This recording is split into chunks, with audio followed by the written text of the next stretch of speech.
আমাদের ভেতরে যে নফস বসবাস করে, নফসে আম্মারা, যার দ্বারা মানুষ গুনাহ করে, তো এর খাবার কি? এর খাবার হলো পিতামাতার অসম্মান করা, সমস্ত ধরনের গুনাহ, হারাম খাওয়া, মানুষের সাথে ধোঁকাবাজি করা, মুভি দেখা, গান শোনা, এগুলো শেয়ার করা, হারাম রিলেশনে জড়ানো, পরনারীর সাথে পরপুরুষের সাথে কথা বলা, অর্থাৎ যাবতীয় সমস্ত গুনাহের কাজগুলোই হলো নফসে আম্মারার খাদ্য।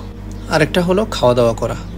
আর যে নফসে মুতমাইন্না আছে, এর খাবার কি? এর খাদ্য কি?